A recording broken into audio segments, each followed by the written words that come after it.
నమస్కారం. యుగానుకూల మాతృత్వం అనే అంశంపై హైదరాబాద్లో జరిగిన విశ్వమాంగళ్య సభ కార్యక్రమంలో ఆర్ఎస్ఎస్ సర్సంఘచాలక్ మోహన్ భగవత్ తన అభిప్రాయాలను ఇలా వెల్లడించారు. నేటి కాలంలో తల్లితనం అంటే ఏమిటి? పిల్లల పెంపకంలో తల్లిదండ్రుల పాత్ర ఎలా మారుతోంది? మొబైల్, సోషల్ మీడియా, ఆధునిక జీవనశైలి మధ్య పిల్లలకు విలువలను ఎలా అందించాలి? ఇటువంటి అంశాలకు ఆయన అభిప్రాయాలను వెల్లడించారు. మొదటగా మోహన్ భగవత్ ప్రస్తావించిన ముఖ్యమైన భావన మాతృత్వం సమాజ నిర్మాణంతో ముడిపడి ఉందని. ఒక తల్లి తన పిల్లలకు ఆహారం, ఆరోగ్యం, విద్య మాత్రమే ఇవ్వదు. ఆమె పిల్లలకు ప్రేమను, బాధ్యతను, మంచి చెడుల మధ్య తేడాను, ఇతరులను గౌరవించే విధానాన్ని కూడా నేర్పుతుంది. అందుకే ఒక కుటుంబంలో పిల్లల వ్యక్తిత్వ నిర్మాణం జరిగే విధానం భవిష్యత్తు సమాజంపై కూడా ప్రభావం చూపుతుంది. పిల్లలు తల్లిదండ్రులు చెప్పే మాటల కంటే వారు చేసే పనులను ఎక్కువగా గమనిస్తూ ఉంటారు. ఉదాహరణకు, మొబైల్ ఎక్కువగా చూడకూడదు అని పిల్లలకు చెప్పే తల్లిదండ్రులు తామే ఎప్పుడూ ఫోన్లో ఉంటే పిల్లలు ఆ మాటలను ఎంతవరకు స్వీకరిస్తారు? అందుకే పిల్లలకు విలువలు నేర్పాలంటే ముందుగా తల్లిదండ్రుల ప్రవర్తనే ఒక ఉదాహరణగా ఉండాలని ఆయన అభిప్రాయపడ్డారు. అలాగే నేటి తరం పిల్లలు గత తరాల పిల్లల కంటే భిన్నమైన ప్రపంచంలో పెరుగుతున్నారు. వారికి ఇంటర్నెట్ ఉంది, సోషల్ మీడియా కూడా ఉంది. వివిధ రకాల సమాచారం క్షణాల్లో అందుబాటులోకి వస్తోంది. ఈ పరిస్థితుల్లో పిల్లలు అడిగే ప్రశ్నలను నీకు ఇవన్నీ ఎందుకు అని కొట్టిపారేయకుండా తల్లిదండ్రులు వారితో మాట్లాడాలి. వినడం, అర్థం చేసుకోవడం, సమాధానం ఇవ్వడం, ఈ 3 విషయాలు కుటుంబంలో సంభాషణలను బలపరుస్తాయి. ఆధునికం అంటే మన సంప్రదాయాలను పూర్తిగా వదిలేయడం కాదని ఈ చర్చలోని మరో ముఖ్యమైన భావన.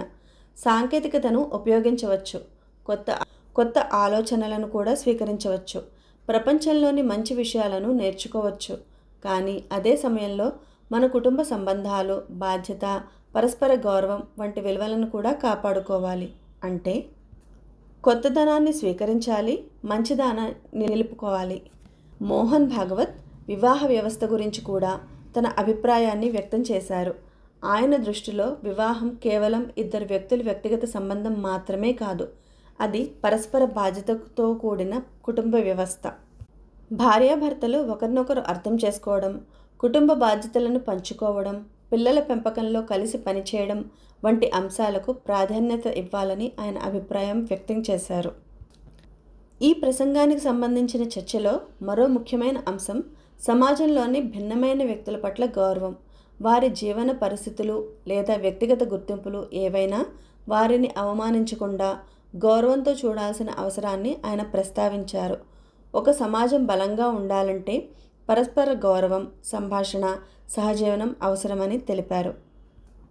అలాగే జంజీ గురించి మాట్లాడుతూ వాళ్ళు ఇలా ఎందుకు ఆలోచిస్తున్నారు అని మనం ప్రశ్న వేసుకోవడానికి ముందు వాళ్ళు ఎందుకు అలా ఆలోచిస్తున్నారో మనం అర్థం చేసుకోవడానికి ప్రయత్నించామా అని ఆలోచించాలని ఆయన అభిప్రాయపడ్డారు.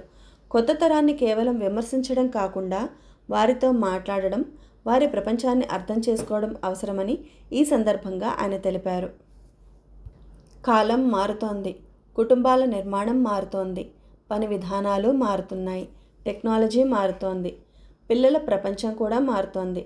కాబట్టి మాతృత్వం కూడా ఈ మార్పులను అర్థం చేసుకుని తన విధానాలను మార్చుకోవాలి.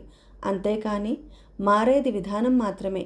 పిల్లల పట్ల ప్రేమ, బాధ్యత, శ్రద్ధ వంటి ప్రాథమిక విలువలు మాత్రం కొనసాగిస్తూనే ఉండాలి.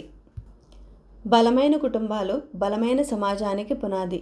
కుటుంబంలో పరస్పర గౌరవం ఉంటే పిల్లలు దానిని నేర్చుకుంటారు. కుటుంబంలో సంభాషణ ఉంటే పిల్లలు తమ సమస్యలను చెప్పడానికి ధైర్యం చేస్తారు. కుటుంబంలో బాధ్యత ఉంటే పిల్లలు కూడా తమ బాధ్యతను నెరవేరుస్తారు. అందుకే సమాజ మార్పు గురించి మాట్లాడేటప్పుడు కుటుంబాన్ని కూడా మనం గుర్తుపెట్టుకోవాలి. ఇదంతా మనం ఒక్క మాటలో చెప్పాలనుకుంటే, కాలం మారుతున్న పిల్లల ప్రేమలో, పెంపకంలో బాధ్యత, సంభాషణ, విలువలు మరియు కుటుంబ బంధాల ప్రాధాన్యత కొనసాగాలని ఆయన అభిప్రాయాన్ని వ్యక్తం చేశారు. మాతృత్వం అంటే కేవలం ఒక బిడ్డను పెంచడం కాదు, ఒక వ్యక్తిత్వాన్ని నిర్మించడం, ఒక వ్యక్తిని నిర్మించడం, ఒక కుటుంబ భవిష్యత్తును నిర్మించడం. కుటుంబాల భవిష్యత్తును నిర్మించడం అంటే సమాజ భవిష్యత్తును నిర్మించడం. అనే అంశం మనం గుర్తు చేసుకుంటూ ఉండాలి. ఇదే యుగానుకూల మాతృత్వం అనే అంశం మనకు గుర్తు చేసే ప్రధాన సందేశం.